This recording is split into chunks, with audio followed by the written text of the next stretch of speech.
Hello दोस्तों, हम ऋषभ देव सिंह आप सबका देव मैथमेटिक्स क्लासेस में स्वागत करते हैं।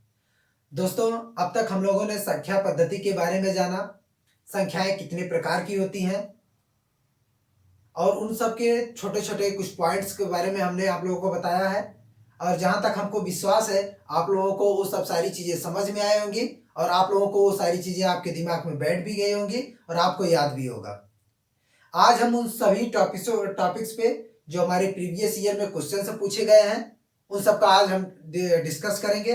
आज जितना भी हम अब तक का पढ़ाए हैं आप लोगों को संख्या के बारे में, संख्याएं कितनी प्रकार की होती हैं, परिमेय संख्या और फिर इसके बाद इंटीजर्स के बारे में, पूर्णांक के बारे में हमने आप लोगों को बताया।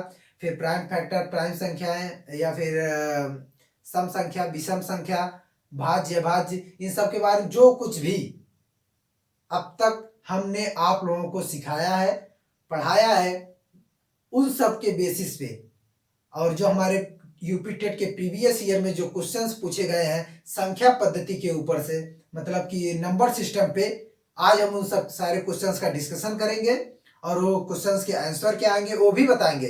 पहले हम क्वेश्चंस लिखेंगे, ऑप्शन भी लिखेंगे और 10 से 15 सेकंड का आप लोगों को टाइम देंगे। आप लोग आंसर सोच लीजिएगा। अगर आप लोग खुद से कर ले रहे हैं तो बहुत अच्छा है, नहीं कर पा रहे हैं तो भी अच्छा है। क्यों? क्योंकि हम नहीं कर पा रहे हैं तब क्यों अच्छा है? क्योंकि आज हम वो चीजें बताएंगे। जब वो चीजें हम बताएंगे आप लोग सीखेंगे तो आप लोगों के लिए तो अच्छा ही होगा। ठीक है, तो आज हम लोग जो पहला क्वेश्चन जो हमारा होगा नंबर सिस्टम पे, हमारा पहला क्वेश्चन क्या होगा और उसके अलावा भी हम कुछ अदर क्वेश्चन भी बताएंगे जो हमारे सिलेबस के अकॉर्डिंग या फिर जो अब तक हमने आप लोगों को पढ़ाया है उन सब से रिलेटेड आज हम कुछ अदर्स भी क्वेश्चंस आप लोगों को बताएंगे। तो पहला क्वेश्चन हमारा है, यदि यदि n एक नेचुरल नंबर है, यानी यदि n एक प्राकृतिक संख्या है तो अंडर रूट n क्या होगा। यदि पहला क्वेश्चन है, सारे क्वेश्चंस को आप लोग नोट्स बना के रख लीजिएगा क्योंकि क्या होता है यूपी टेट की सबसे बड़ी खासियत है क्वेश्चंस को रिपीट भी करता है और खास तौर पे नंबर सिस्टम से जो अब तक हम लोगों ने पढ़ा संख्या पद्धति में कुछ ऐसे क्वेश्चंस हैं जिनको कंटिन्यू पूछा है हर ईयर में, तो उस चीजों को जानेंगे। तो पहला क्वेश्चन हमारा है क्या, यदि n एक प्राकृतिक संख्या है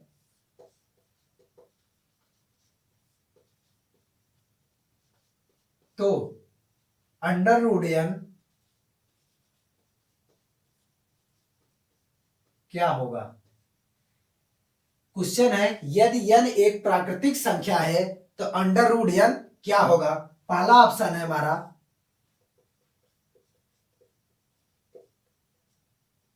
हमेशा, क्या पहला ऑप्शन हमेशा या क्या एक प्राकृतिक संख्या होगी, हमेशा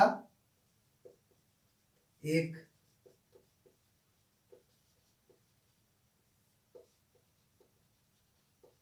प्राकृतिक संख्या, बी हमेशा एक परिमेय संख्या,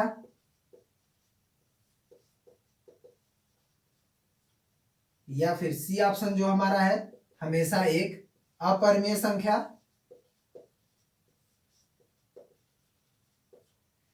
और डी वाला ऑप्शन है जो हमारा, इसमें डी ऑप्शन है या तो एक हमारी एक प्राकृतिक संख्या है और मे बी, या फिर ये बोल सकते हैं may be a natural number या नाइदर ए नेचुरल नंबर और एन इरेशनल नंबर। मतलब एक प्राकृतिक संख्या,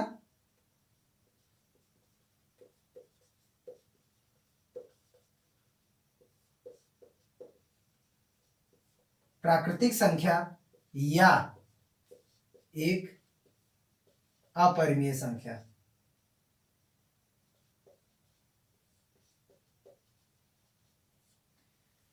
इसमें कौन सा ऑप्शन सही होगा आप लोगों के हिसाब से, इसमें कौन सा ऑप्शन सही होगा आप लोगों के हिसाब से। तो सबसे पहले हम पहला ऑप्शन देखते हैं।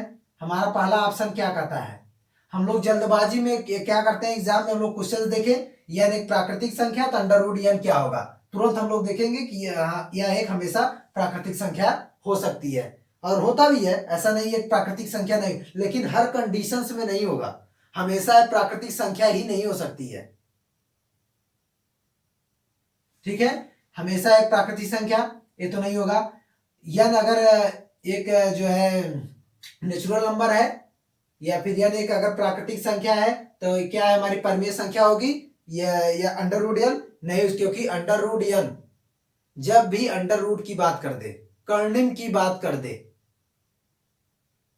या तो कुछ ऐसे स्पेसिफिक नंबर हैं, कुछ ऐसे नेचुरल रियल नंबर्स हैं स्पेसिफिक, जिनको हम परिमेय संख्या अंडर रूट कर्णिम के रूप में अगर दी है तो उनको हम परिमेय संख्या के रूप में लिख सकते हैं पी बाई क्यू के रूप में। जैसे कि 4 का जब अंडर रूट 4 को हम क्या लिख सकते थे? 2 को हम पी बाई क्यू के रूप में लिख सकते हैं, क्योंकि बाई 1 है, इसको हम क्या पी बाई क्यू के रूप में लिख सकते हैं, तो यह हमारी परिमेय संख्या है। मतलब कि कोई अगर अंडर रूट 3 दे दिया, कर्णिम में है, तो क्या हमारी परिमेय संख्या है? नहीं, इसका मतलब ये भी ऑप्शन गलत, हमेशा एक परिमेय संख्या नहीं हो सकती है। फिर सी ऑप्शन क्या आता है, क्या हमेशा एक अपरिमेय संख्या है? नहीं, इसी ऑप्शन से पता चल रहा है, इसी एग्जाम्पल से, कि हमेशा यह अपरिमेय संख्याएं नहीं हो सकती हैं। हाँ, एक प्राकृतिक संख्या हो सकती है और एक अपरिमेय संख्या भी हो सकती है, एक प्राकृतिक संख्या या फिर एक अपरिमेय संख्या हो सकती है। तो हमारा डी वाला ऑप्शन क्या होगा? सही होगा। जैसे कोई भी नेचुरल नंबर ले लो, या फिर जैसे कि अंडर रूट 3, ये क्या है? अंडर रूट 3, या फिर ले लो अंडर रूट 4, ये हमारी प्राकृतिक संख्या भी है। 4 क्या है? यन क्या है हमारा? एक नेचुरल नंबर भी है और अंडर रूट में है, इसका मतलब एक अपरिमेय संख्या भी होगा। अब फिर नेक्स्ट क्वेश्चन आता है हमारा, दूसरा क्वेश्चन देखेंगे दोस्तों, जो कि 2018 टेट में पूछा गया था। दूसरा क्वेश्चन है,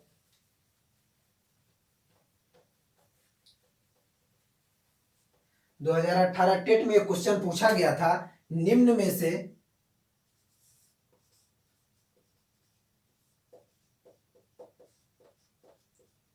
2018 में क्वेश्चन पूछा क्या गया था कि निम्न में से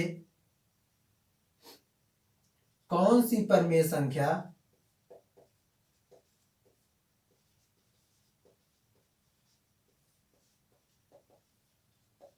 परिमेय संख्या 3/5 और 4/5 के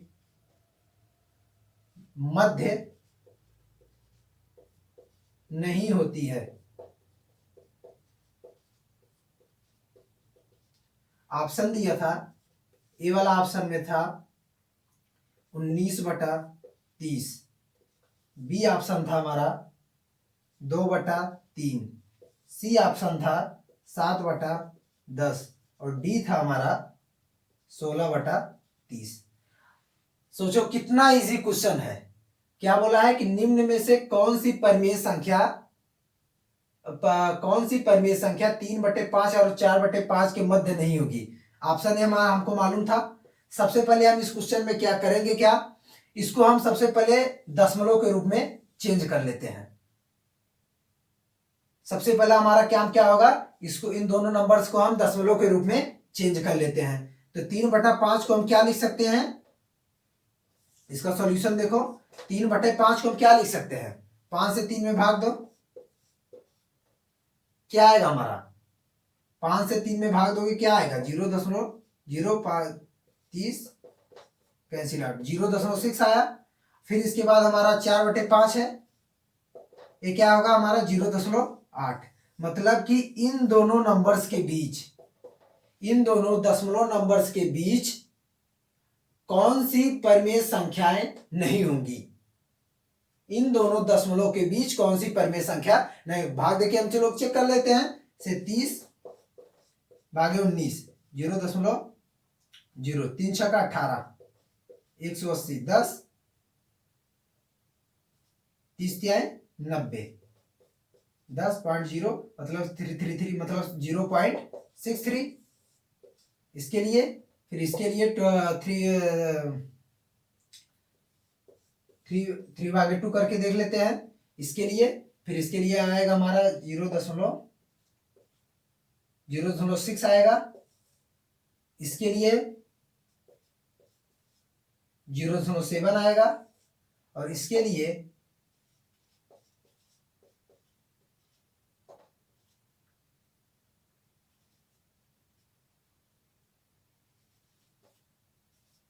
0.5।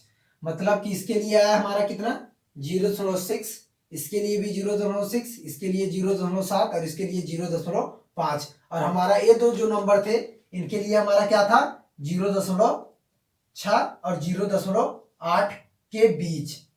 अब इनके मध्य कौन सी ऐसी परिमेय संख्याएं हैं जो नहीं आएंगी, तो ऑप्शन नंबर डी। क्यों नहीं होगा, क्योंकि इसकी जो वैल्यू है, इसकी जो दशमलव वैल्यू है 0.5, 0.5 क्या इन दोनों के बीच में होगा, नहीं होगा। तो हमारा ऑप्शन कौन सा सही होगा, डी नंबर ऑप्शन। ये हमारे 2018 टेट में ये क्वेश्चन पूछा गया था। मतलब अब तक हमने जो पढ़ाया आप लोगों को, जो कुछ भी बताया संख्या पद्धति के बारे में, उसके इतर, उसके अलावा या उससे बाहर कुछ भी क्वेश्चंस पुटअप नहीं करता है, उसके बाहर कुछ भी नहीं पूछता है। अब तक हमने जो आपको पढ़ाया उसको अच्छे से नोट्स बना लीजिए, उसको डेली रिवाइज भी करते रहिए, उस पर अदर क्वेश्चंस आप लोग भी लगाइए कुछ। और मैंने आप लोगों से पहले भी बोल चुका है, डिस्क्रिप्शन में हमारा व्हाट्सएप लिंक दिया हुआ है, आप लोग वहां से आप लोग व्हाट्सएप ग्रुप को हमारे ज्वाइन कर सकते हैं। वहां पर भी आप लोग हमसे क्वेश्चंस पूछ सकते हैं अगर नंबर सिस्टम से कोई भी डाउट हो। ठीक है, अब हम आगे देखते हैं तीसरा क्वेश्चन, जो कि एक बहुत फेमस क्वेश्चन है, यूपी टेट का, 2 बार रिपीट भी कर चुका है क्वेश्चन।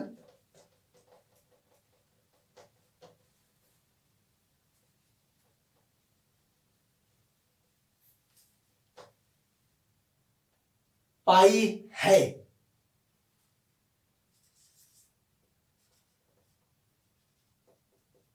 पाई है एक, ऑप्शन में ए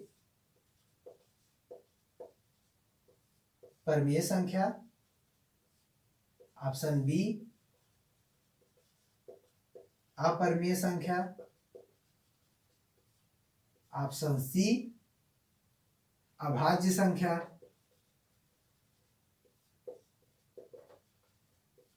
ऑप्शन डी इसका क्या है, पूर्णांक। ठीक, मैंने आप लोगों को परिमेय संख्या की भी डिफिनीशन बताई थी। परिमेय संख्याएं ऐसी संख्याएं जिनको हम पी बाई क्यू के रूप में लिख सकते हैं, उनको हम परिमेय संख्या बोलते हैं। तो पाई को हम क्या पी बाई क्यू के रूप में लिख सकते हैं दोस्तों, नहीं, क्योंकि हमने आप लोगों को डिफिनीशन उस समय अपरिमेय संख्याओं, जब हम जो है आप लोगों को बता रहे थे, तो उसमें हमने एग्जाम्पल में बताया था क्या, परिमेय संख्या का सबसे पहले अपरिमेय संख्या का डिफिनीशन हम लोग बताते हैं, ऐसी संख्याएं जिनको पी बाई क्यू के रूप में नहीं लिखा जा सकता है।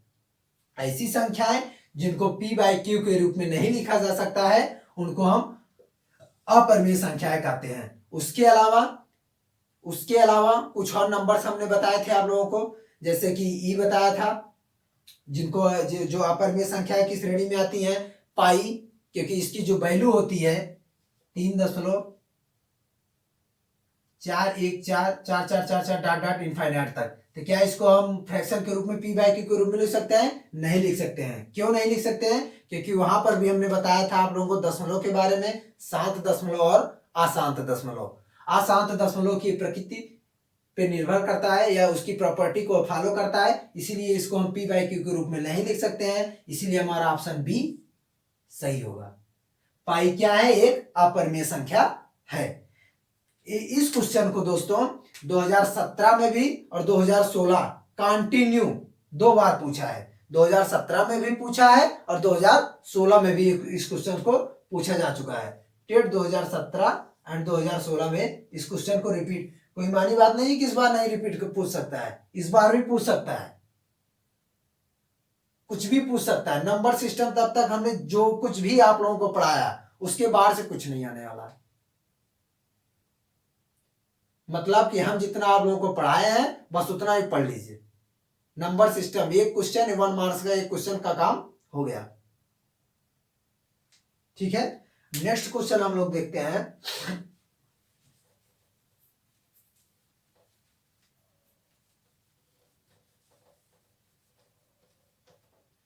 नेक्स्ट क्वेश्चन है हमारा, एक स्टेटमेंट है, एक क्या है, कथन है, स्टेटमेंट या कथन।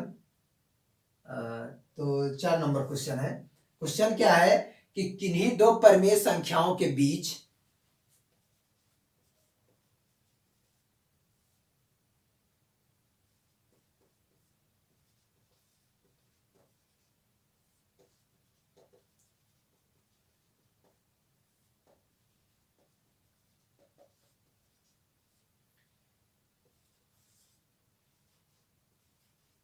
किन्हीं दो परिमेय संख्याओं के बीच, ऑप्शन ए फर्स्ट है, कोई परिमेय संख्या नहीं होगी, कोई परिमेय संख्या नहीं होती है। ऑप्शन बी, अनंत परिमेय संख्याएं होती हैं।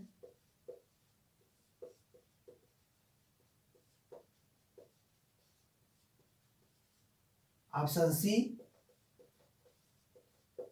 अपरिमेय संख्या।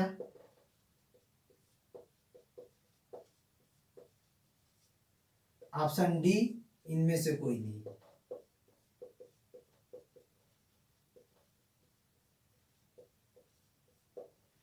तो फर्स्ट ऑप्शन क्या है, किन्हीं दो परिमेय संख्याओं के बीच। सबसे पहले एक चीज हम आप लोगों को बता दे रहे हैं कि ऐसी संख्या जिनको हम p बाई क्यू के रूप में लिख सकते हैं उन्हें हम परिमेय संख्या बोलते हैं। एक चीज तो हमारी क्लियर है।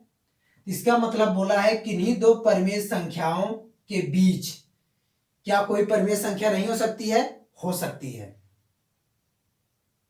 जैसे कोई दो परिमेय संख्या हम लोग ले लेते हैं, से 1/2 एंड 1/3। एग्जाम्पल के रूप में 1/2 और 1/3 हमारी परिमेय संख्या है। हाँ है। क्या इसके बीच में कोई परिमेय संख्या है या नहीं है? है। इसके बीच भी कोई परिमेय संख्या है। एग्जाम्पल, इसको 2/1 कितना लिख सकते हैं? 0.5 लिख सकते हैं। और इसको क्या लिख सकते हैं? 0.33। इसको 0.33 लिख सकते हैं, इसको 0.5 लिख सकते हैं। इसके बीच में क्या और नंबर्स नहीं हो सकते हैं? हो सकते हैं। 0.52 या 0.523 इनफाइनाइट। मतलब इससे हमारा क्या सिद्ध होता है कि किन्हीं दो परिमेय संख्याओं के बीच अनंत परिमेय संख्याएं होती हैं। इस स्टेटमेंट को जरूर से जरूर या नोट पॉइंट के रूप में भी लिख लीजिएगा। ये ऑप्शन बहुत इंपॉर्टेंट है इस ईयर के लिए। ये ऑप्शन बहुत ही इंपॉर्टेंट, बहुत ही अच्छा क्वेश्चन है। क्या पूछा? किन्हीं दो परिमेय संख्याओं के बीच कितनी परिमेय संख्याएं हो सकती हैं? कोई ऑप्शन के रूप में दे देगा 4/5, 7/5, या इन दो परिमेय संख्याओं के बीच कितनी परिमेय संख्या हो सकती हैं? अनंत परिमेय संख्या हो सकती हैं। कितनी परिमेय संख्या होती हैं? अनंत परिमेय संख्या हो सकती हैं। अब अपरिमेय संख्या होगी, अपरिमेय संख्या हो सकती है। अपरिमेय संख्या भी हो सकती है। एक या दो, कोई भी दो परिमेय संख्याओं के बीच एक अपरिमेय संख्या हो सकती है। लेकिन अगर पूछ ले कि किन्हीं दो परिमेय संख्याओं के बीच कितनी परिमेय संख्या होती हैं, तो वहां पे हम लोग तुरंत बोलेंगे अनंत परिमेय संख्या होती हैं। किन्हीं दो परिमेय संख्याओं के बीच अनंत परिमेय संख्या होती हैं। और किसी दो अपरिमेय संख्याओं के बीच अगर पूछ ले परिमेय संख्याओं के बीच कितनी अपरिमेय संख्या हो सकती हैं, मैक्सिमम 1 या 2, इससे ज्यादा और क्या हो सकता है देख लेंगे हम लोग। वहां भी एग्जाम्पल के रूप में कुछ भी हम सोच के देख सकते हैं। तो हम नेक्स्ट क्वेश्चन अब हमारा है, एक क्वेश्चन जो है दोस्तों यूपी टेट 2014 में पूछ चुका है। 2014 में इस सेम क्वेश्चंस को पूछा गया था। किन्हीं दो परिमेय संख्याओं के बीच कितनी परिमेय संख्या होती है? तो वहां पे हम लोग क्या बोलेंगे, ऑप्शन पटाख से मारेंगे तुरंत देखते ही कि अपरिमेय अनंत परिमेय संख्याएं होती है। अब तीसरा ऑप्शन हम लोग देखेंगे। अब इसके अलावा अदर क्वेश्चंस देखेंगे।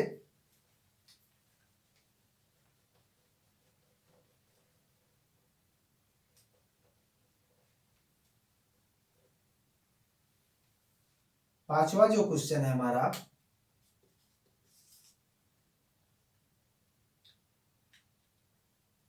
एक स्टेटमेंट है, उस स्टेटमेंट में बताना है कि कौन सा कथन हमारा सही है या फिर गलत है। तो क्या है क्वेश्चन, क्या है,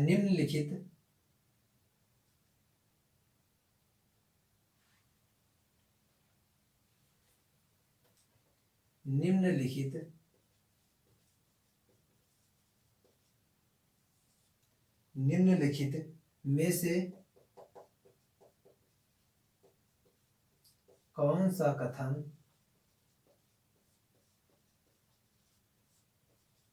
सही है। निम्नलिखित में से कौन सा कथन सही है। ये 2019 अभी प्रीवियस ईयर में एक क्वेश्चन पूछा था। 2019 टेट में एक क्वेश्चन पूछा गया है। एक क्वेश्चन क्या है, निम्नलिखित में से कौन सा कथन सही है। उसमें ए ऑप्शन हमारा क्या है कि सबसे छोटी अभाज्य संख्या। इसमें पहला ऑप्शन क्या है कि सबसे छोटी अभाज्य संख्या 1 है।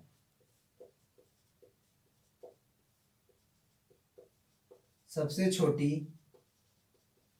अभाज्य संख्या 1 है। बी ऑप्शन है हमारा कि एक भाज्य संख्या विषम हो सकती है। एक भाज्य संख्या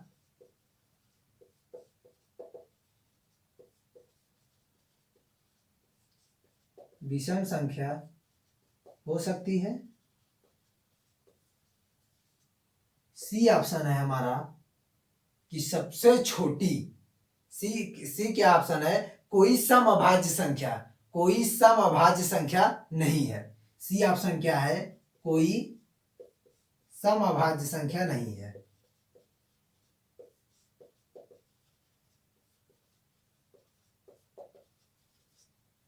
और हमारा डी वाला ऑप्शन क्या है, दो अभाज्य संख्याओं का योगफल सदैव अभाज्य संख्या होता है। दो अभाज्य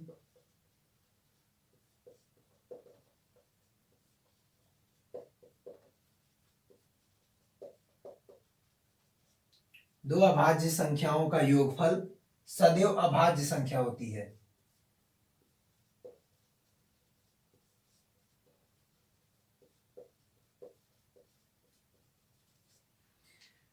दोस्तों सबसे पहले हम ऑप्शन को ध्यान से पढ़ेंगे, जल्दबाजी बिल्कुल नहीं करनी है। ऑप्शन में बोल क्या रहा है, 2019 से टेट का क्वेश्चन है। इसका मतलब इंपॉर्टेंट भी हो सकता है। क्यों? क्योंकि ईयर वाइज रिपीट करता है क्वेश्चंस। ठीक है, किसी नंबर सिस्टम से। तो पहला ऑप्शन क्या है, सबसे छोटी अभाज्य संख्या 1 है। सरासर गलत, क्योंकि अभाज्य संख्या की डिफिनीशन कहती है 1 के अतिरिक्त अभाज्य संख्याएं वे होती हैं ऐसी, अब उन्हें कहते हैं जो संख्या 1 के अतिरिक्त एक और स्वयं से विभाजित हो। एक और स्वयं से पूर्णता विभाजित हो, 1 के अतिरिक्त, उसे हम क्या बोलते हैं, अभाज्य संख्याएं बोलते हैं। और भाज्य संख्या किसे कहते हैं, ऐसी संख्याएं जो एक और स्वयं के अतिरिक्त किसी अन्य संख्या से भी विभाजित हो जाए, उसे हम अभाज्य संख्या बोलते हैं। तो इसका मतलब ए तो हमारा ऑप्शन होने वाला नहीं है। 1 के अतिरिक्त मतलब 1 को छोड़ के, एक ऐसी संख्या है ना तो अभाज्य संख्या है ना ही भाज्य संख्या है। इसका मतलब पहला ऑप्शन हमारा सही होगा नहीं। फिर दूसरा ऑप्शन बोल रहा है कि एक भाज्य संख्या विषम संख्या हो सकती है। हाँ, एक भाज्य संख्या विषम संख्या हो सकती है। जैसे 9, ये क्या है, 3 से क्या है, विभाजित है। 4 से भी 3 से विभाजित है, 1 से विभाजित है और स्वयं से भी विभाजित है। इसका मतलब 9 एक ऐसी भाज्य विषम संख्या हो सकती है। इसका मतलब ए ऑप्शन करेक्ट है। फिर आगे सी वाला ऑप्शन है कि कोई समअभाज्य संख्या नहीं है, सरासर। दो, सबसे छोटी समअभाज्य संख्या होती है। दोस्तों दो एक ऐसी समअभाज्य, केवल एक ही तो एक समअभाज्य संख्या होती है। उसमें भी बोल रहा है कि क्या कोई समअभाज्य संख्या, इसका मतलब ये गलत है। जो कि हमने अभाज्य संख्या की प्रॉपर्टीज में नोट के रूप में इसको लिखवाया भी है, पॉइंट के रूप में। फिर फोर्थ ऑप्शन आता है कि दो अभाज्य संख्याओं का योगफल सदैव अभाज्य संख्या होता है। देख लेते हैं ऐसा होता है कि नहीं। कोई दो अभाज्य नंबर ले लिए, जैसे 5 और 7, दो अभाज्य संख्या है, इनका सम या फिर इनका योगफल,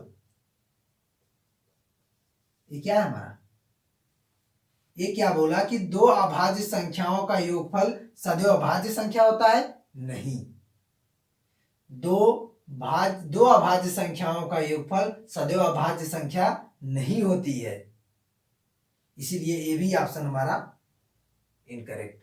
ऑप्शन नंबर बी हमारा सही होगा। 2019 टेट का क्वेश्चन है। कितना इजी था क्वेश्चन। इसमें क्या करना था, कुछ नहीं करना था। डिफिनीशन पता होती सबकी, केवल डिफिनीशन और उसके थोड़ा बहुत प्रॉपर्टी, ये आप क्वेश्चन आराम से। वैसे भी नंबर सिस्टम में है ये क्या है, डिफिनीशंस के अलावा और कुछ एक दो उसकी प्रॉपर्टीज हैं। उन सब चीजें अगर दिमाग में याद है तो तुरंत हम ऑप्शन देखते ही क्वेश्चन आंसर हम मार देंगे, टाइम भी नहीं लगेगा। तो अब आगे क्वेश्चन देखते हैं।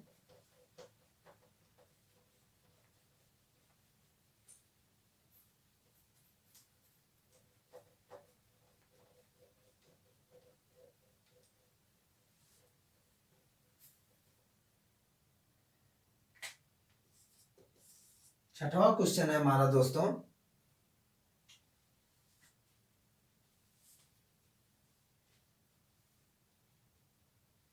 कि ये भी 2019 के टेट में भी क्वेश्चन ने पूछा था। 2 की पावर -1 की पावर -1, 2 की पावर -1 की पावर -1 के सरलीकरण से प्राप्त संख्या के सरलीकरण से प्राप्त संख्या है।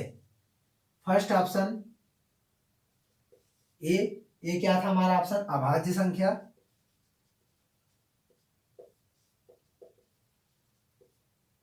बी ऑप्शन था हमारा सम संख्या। सी था 2 का गुणक।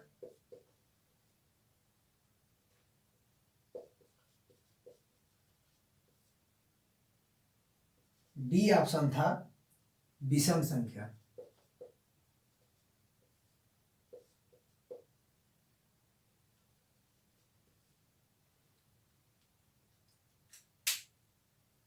पहला ऑप्शन था हमारा अभाज्य संख्या, दूसरा ऑप्शन था सम संख्या, तीसरा ऑप्शन था 2 का गुणक और चौथा ऑप्शन था हमारा विषम संख्या।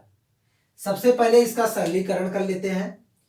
जब भी एक चीज और हम आप लोगों को बता देते हैं, जब भी नंबर पे कोई पावर के रूप में, घात के रूप में कितनी भी संख्याएं लिखी हो, घात के ऊपर घात, घात के ऊपर घात, उन सारी संख्याओं का क्या करेंगे हम लोग, गुणा करते हैं।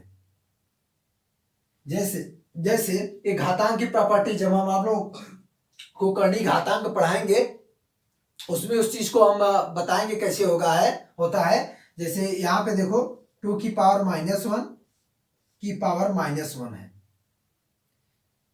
इस घात का जब हम गुणा करेंगे तो दो निगेटिव नंबर्स का जब हम गुणा करते हैं, या दो ऋणात्मक संख्याओं का जब हम गुणा करते हैं, उससे हमको क्या मिलती है, एक धनात्मक संख्या मिलती है। तो इसको क्या लिखेंगे, 2 की पावर 1।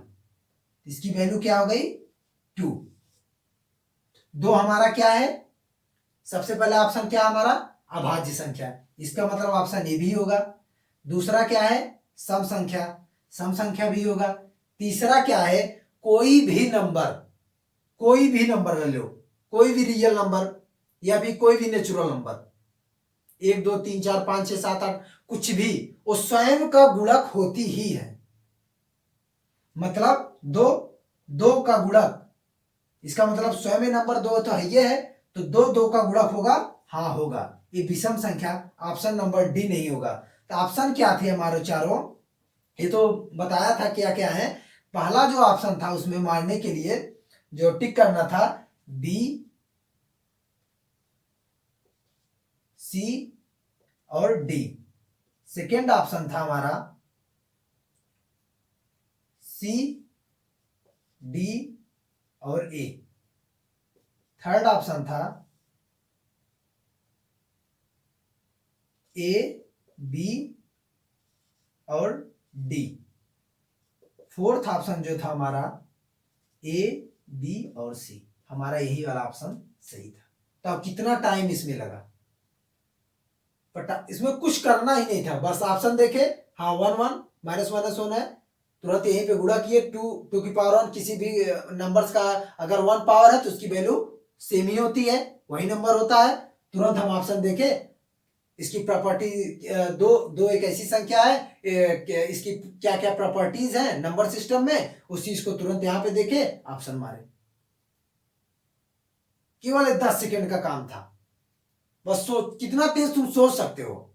सोचने को तो 1 सेकंड में सोच लेते थे, 1 सेकंड में मार देते, तुरंत देखते ऑप्शन, हाँ एबीसी हमारा यही ऑप्शन सही है। ये 2019 टेट का क्वेश्चन है, पिछले ईयर का क्वेश्चन है। अब फिर हम अगला क्वेश्चन देखते हैं।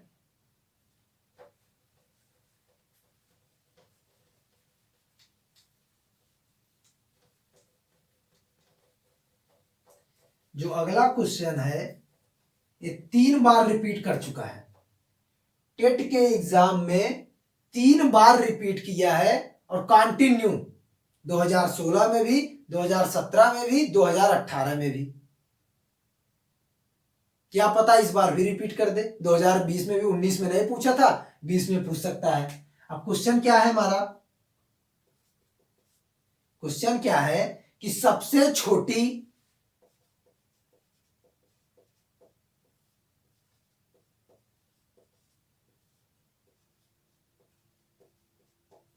ऋणोत्तर, सबसे छोटी ऋणोत्तर अभाज्य संख्या है।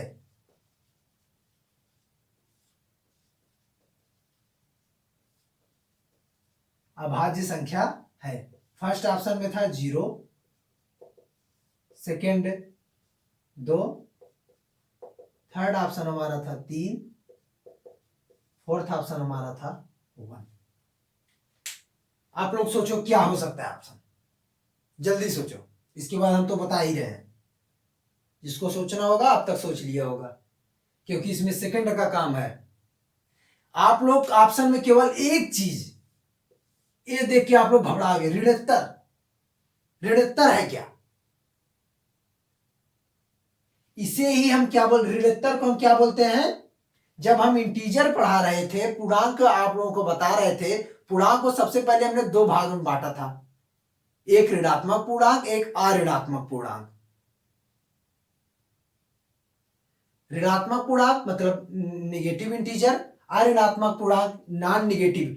ऋणोत्तर, ऋणोत्तर उसी बोलते हैं, उसी को ही नॉन निगेटिव नंबर इंटीजर्स को ही हम ऋणोत्तर बोलते हैं।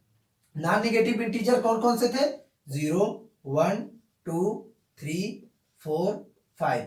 अब उसके आगे क्वेश्चन में क्या बोल रहा है, ऋणोत्तर अभाज्य संख्या है, मतलब कि नॉन निगेटिव प्राइम नंबर्स है, वो भी सबसे छोटी। तो सबसे छोटी अभाज्य संख्या हमारी 2 है, सबसे छोटी अभाज्य संख्या हमारी 2 है। कितना टाइम लगा, इस क्वेश्चन को 3 ईयर कंटिन्यू पूछा है, 2016, 2017, 2018। ये टेट में 3 ईयर कंटिन्यू इस क्वेश्चन को पूछा है। और बस और ईयर में क्या चेंज किया था, ऋणोत्तर को बस हटा दिया था, क्या वहां पे कर दिया था कि सबसे छोटी, बस इतना। कि सबसे छोटी अभाज्य संख्या क्या है, 2। या फिर पूछ लिया कि सबसे छोटी समअभाज्य संख्या, 2। किसी भी तरीके से क्वेश्चन पूछ सकता है। हमने तो आप लोगों को एक एक चीजों को छोटी जीरो लेवल से लेकर टेट लेवल तक नंबर सिस्टम, वो सारी बातें आप लोगों को बता चुका हूं। अब तक का जितना भी क्वेश्चंस बताया हूं, जितना मैंने आपको अब तक पढ़ाया उससे बाहर से कुछ नहीं पूछा है। नेक्स्ट क्वेश्चन देखते हैं।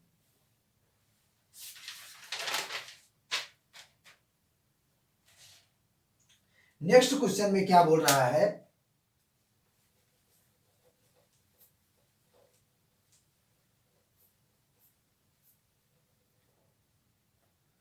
प्रथम 5।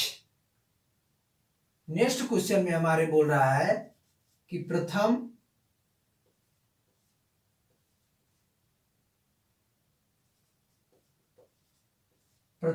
5 रूढ़ या अभाज्य, प्रथम 5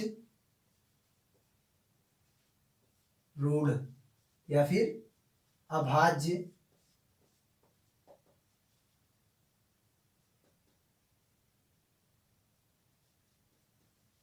संख्याओं का योगफल। क्या पूछा है, प्रथम 5 रूढ़ अभाज्य संख्याओं का योगफल। ऑप्शन में दिया था, first option 28, third option second option 30, सी 34, डी 20। सबसे पहले हम जानेंगे प्रथम 5 रूढ़ या मतलब अभाज्य संख्या हमारी कौन कौन सी हैं। मैंने आप लोगों को अभाज्य संख्या के डिफिनीशन से भी बताए थे। आज भी मैंने 2 या 3 बार डिफिनीशन बता चुका हूं ऑलरेडी, लेकिन मैं फिर से बताता हूं।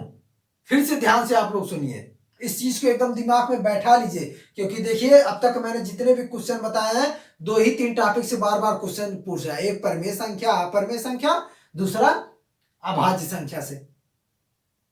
जितने भी क्वेश्चन अभी तक मैंने बताया है इन्हीं 2 या 3 टॉपिक से पर नंबर सिस्टम से क्वेश्चन पूछ रहा है और लगातार पूछ रहा है। ऐसा नहीं है कि एक ईयर पूछा अगले ईयर नहीं पूछा, हर ईयर क्वेश्चन नंबर सिस्टम से 1 या 2 क्वेश्चन आने ही आने हैं। तो प्रथम 5 रूढ़ अभाज्य संख्याएं तो कौन कौन सी हैं, 2, 3, 5, 7 और 11। ये हमारी 5 अभाज्य संख्याएं हैं। इन सबको ऐड कर दो, इन सबको क्या करेंगे, हम जोड़ देंगे, हमारा कितना आएगा, 28। इन सबको जब हम जोड़ेंगे तो हमारा कितना आएगा, 28। Option number A is correct. 2014 में क्वेश्चन पूछा था, यूपी टेट 2014 में यह क्वेश्चन पूछा जा चुका है। ऐसा क्या इस क्वेश्चन में था जो आप लोग नहीं कर पाते थे। अब मैं पढ़ा रहा हूं, जितने भी इस टाइप के क्वेश्चन संख्या पद्धति से आएंगे, मुझे विश्वास है जितना मैं पढ़ाया हूं उतना पढ़ के जाइए, बस ज्यादा कुछ नॉलेज लेने की जरूरत नहीं है, क्योंकि मैं छोड़ा ही क्या हूं यार कि ज्यादा लोगे। मैं तो हर एक चीजें तो बता ही चुका हूं। तो ठीक है, अब नेक्स्ट क्वेश्चन देखते हैं हम लोग। दोस्तों घबराना नहीं है, पेपर क्वेश्चन पेपर आए घबराना नहीं है, बस क्वेश्चन पेपर को एकदम कूल माइंड से पढ़ना है। फिर जितना अब तक हम लोग पढ़े हैं रिवीजन, जितना क्वेश्चन हम मैं करवा दे रहा हूं और मैं क्वेश्चंस करवाऊंगा, हर चैप्टर से क्वेश्चन करवाऊंगा। इस चैप्टर में जैसे कुछ बारीक क्वेश्चन हम इसलिए नहीं करवाए क्योंकि जितना हमारा प्रीवियस ईयर का क्वेश्चन था उतना ही सब उसी टाइप के और हम क्वेश्चंस करवाते। इससे अच्छा था कि हम प्रीवियस ईयर के क्वेश्चंस करवा दिए आप लोगों को डायरेक्ट, उसी में हम समझा दिए कि चीजें क्या कैसी होती हैं। ठीक है, अब 9 नंबर हम लोग क्वेश्चन देखेंगे।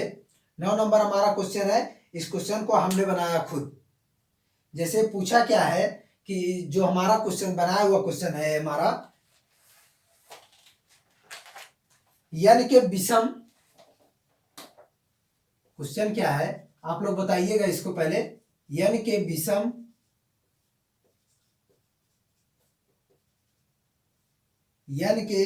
विषम पूर्णांक होने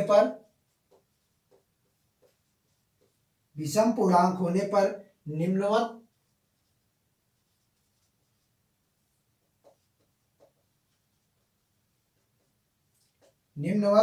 संख्याओं में कौन एक समपूर्णांक है?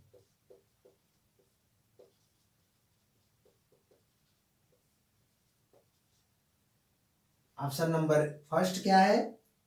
3n-8।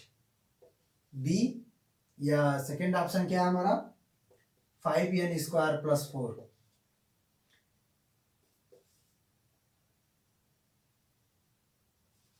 थर्ड ऑप्शन हमारा क्या है? 3n² + 5। और 4 नंबर ऑप्शन है 4n² + 5। अब देखो दोस्तों, क्वेश्चन कितना मजेदार है। इस क्वेश्चन को मैंने सोचा था आप लोगों के लिए केवल, और कोई ना सीख जाए। इसीलिए सबको, अगर अपने दोस्तों के बारे में भी भला चाहते हो तो मेरे चैनल को शेयर करो और बोलो लोगों से सब्सक्राइब करें, लाइक करें, और हमारे व्हाट्सएप लिंक से सब लोग ज्वाइन करो। जितने अधिक से अधिक, मैंने पहले भी बोल चुका था, जितने अधिक से अधिक लोग ज्वाइन करोगे यार, आप लोगों के लिए भी फायदा होगा। ठीक है। तो ये क्वेश्चन है कि n के विषम पूर्णांक होने पर निम्नवत संख्याओं में कौन एक समपूर्णांक है? ये जो नंबर्स हैं, जब n की कुछ वैल्यू रखेंगे तो नंबर्स ही मिलेगा हमको। क्वेश्चन क्या कर रहा है? n के विषम पूर्णांक, यही हमारा क्वेश्चन है। विषम पूर्णांक होने पर निम्नवत संख्याओं में कौन एक समपूर्णांक है? सबसे पहले n विषम पूर्णांक कौन कौन से हैं? 1, 3, 5, 7 ... इनफाइनाइट। ठीक है। अब बारी बारी से इन सारे नंबर्स को, पहले 1 को रखते हैं और 3, दो ही नंबर रखने से हमको पता चल जाएगा जो हमारा कौन सा एक इसमें से समपूर्णांक है। पहले 1 रखो फर्स्ट ऑप्शन में, 1 यहाँ पे पुट करेंगे तो क्या होगा हमारा? 3 - 8 = -5। क्या एक समपूर्णांक है? नहीं है। 3 रख के देख लो, 9 - 8 = 1। हमारा समपूर्णांक है? नहीं, क्योंकि क्या है हमारा? एक विषम पूर्णांक है। दूसरा ऑप्शन, इसमें n बराबर 1 रखो, क्या आ जाएगा? 5 + 4 = 9। 9 क्या है हमारा? एक विषम संख्या है। या फिर यहाँ पे 3 रख के देख लो, 3 × 3 = 9 और 5, 9 × 5 = 45 + 4 कितना हुआ? 49। 49 क्या है हमारा? एक विषम संख्या है। ठीक। अब फिर तीसरा ऑप्शन हमारा जो था 3n² + 5। n की वैल्यू यहाँ पे पहले 1 रखो, +5 = 8। 8 क्या है हमारी? एक सम संख्या है। 3 रख के देख लो,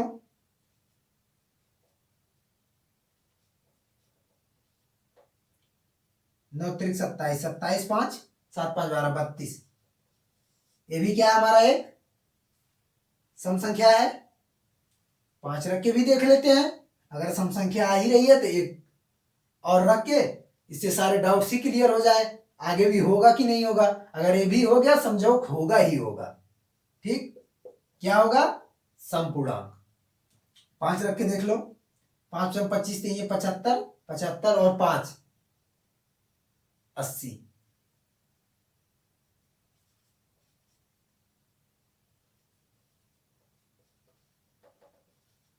ये क्या हमारी सम संख्या है। इसका मतलब ऑप्शन नंबर 3 इज करेक्ट होगा। ये दोनों तो हो गए नहीं। अब ऑप्शन नंबर 4 चेक करते हैं, इसका क्या ऑप्शन होगा? जैसे 4n² + 5, n की वैल्यू 1 रखो, विषम संख्या आया, इसका मतलब नहीं होगा। कुछ भी रख लो, 3 रख के चेक कर लो, क्योंकि और सारे ऑप्शन हम तो रख के चेक किए। फर्स्ट ही नंबर से पता चल जा रहा है कि सम होगा कि विषम होगा। क्वेश्चन बढ़िया था कि नहीं था?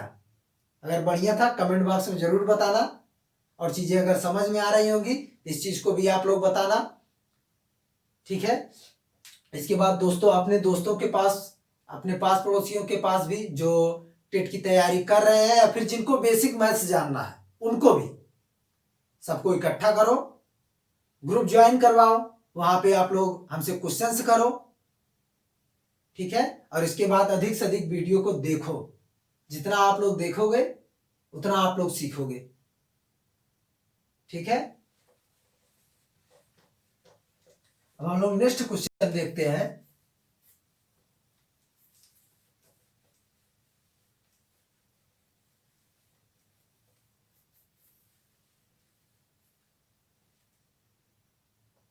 नेक्स्ट क्वेश्चन क्या है? बोल रहा है कि यदि यक्स एक धनात्मक समपूर्णांक है, क्या? यदि यक्स एक धनात्मक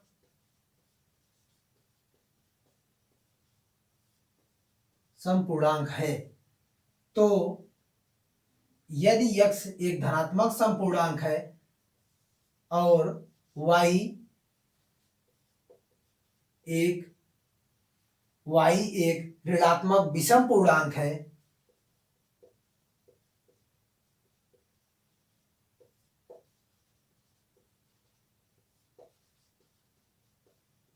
विषम पूर्णांक है, तो x की पावर y है। x की पावर y क्या है? ऑप्शन ए परिमेय संख्या,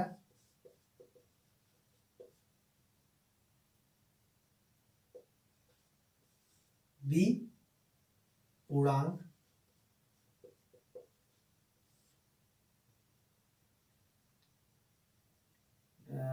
धनात्मक पूर्णांक,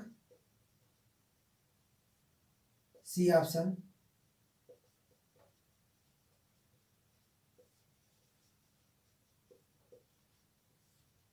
ऑप्शन नंबर डी, इनमें से कोई नहीं।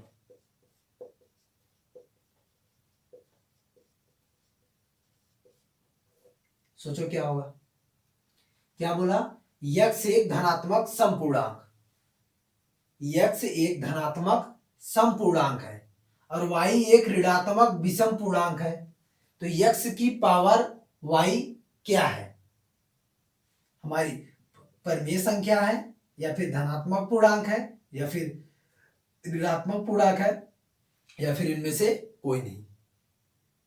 तो सबसे पहले हम कोई एक धनात्मक समपूर्णांक ले लेते हैं।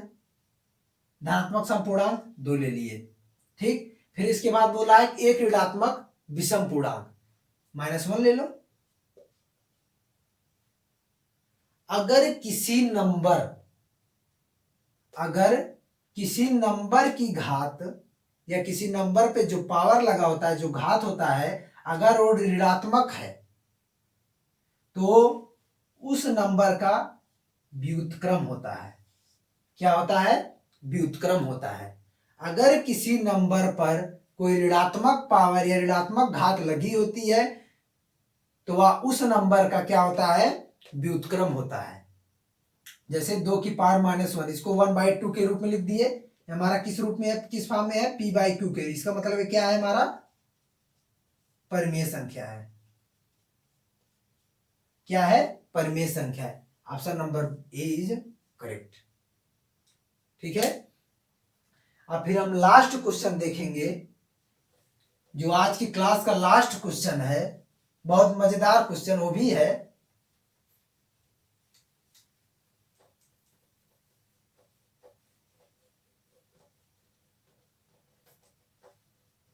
जो लास्ट क्वेश्चन है हमारा,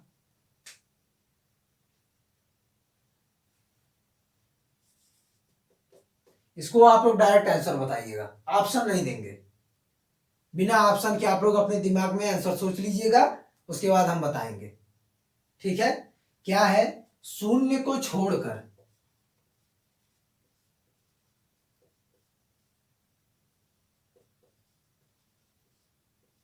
शून्य को छोड़कर परिमेय और अपरिमेय, परिमेय और अपरिमेय संख्याओं का गुणा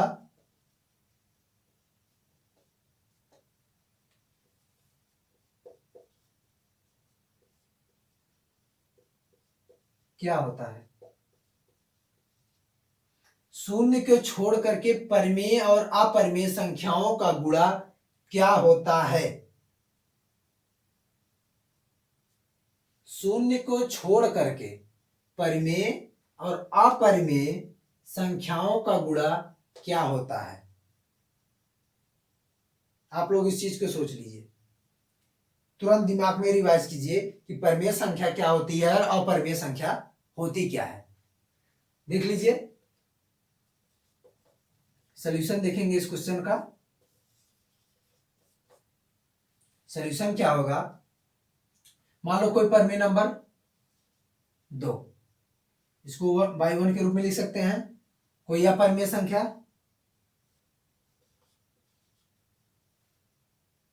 इसको क्या लिखेंगे हम लोग, 2√2।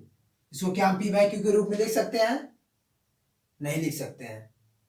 p/q के रूप में नहीं लिख सकते हैं। क्यों, क्योंकि √2 की वैल्यू कितनी होती है, 0.4141 डॉट डॉट डॉट इनफाइनाइट तक। जब इसमें 2 से गुणा करेंगे वो भी इनफाइनाइट तक चल जाएगा। उसको क्या p/q के रूप में लिख सकते हैं, नहीं लिख सकते हैं। इसीलिए जब शून्य को छोड़ करके अगर किसी परिमेय संख्या और अपरिमेय संख्या का गुणा करेंगे तो हमेशा हमेशा एक अपरिमेय संख्या होती है।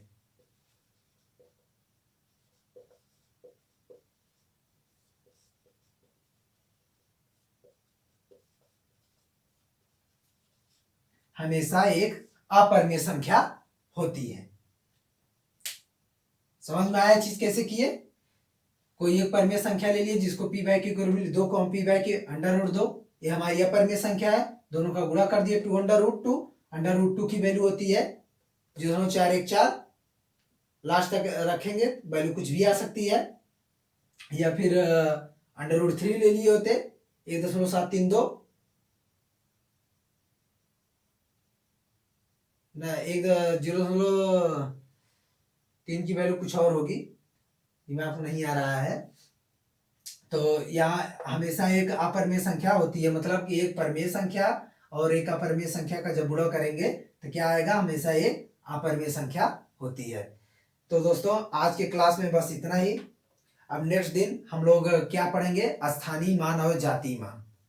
एक छोटा सा टॉपिक है और ज़्यादा से ज़्यादा 25 से 30 मिनट लगेगा। उसमें से भी 1 या 2 बार क्वेश्चन पूछा है, बहुत ज़्यादा क्वेश्चन स्थानीय मान और जातीय मान से पूछता नहीं। जातीय मान को हम अंकित मान भी बोल सकते हैं। तो ठीक है, आज के लिए इतना ही, थैंक यू। और एक चीज़ और, इस चैनल को अधिक से अधिक लोगों के पास शेयर कीजिए जिससे लोग बढ़ें। और हमारे जो व्हाट्सएप लिंक है हमारा, जो हमारे इसी वीडियो हर वीडियो के डिस्क्रिप्शन में पहला वीडियो छोड़ करके, इंट्रोडक्शन के वीडियो को छोड़ दिया जाए, डिस्क्रिप्शन में व्हाट्सएप लिंक दिया हुआ है, आप लोग उसको ज्वाइन कर सकते हैं। जिनको बेसिक मैथ्स पढ़ना है या फिर जो टेट है उनके लिए तो कंपलसरी ही है। ठीक है, धन्यवाद। हम नेक्स्ट वीडियो में मिलते हैं। Thank you.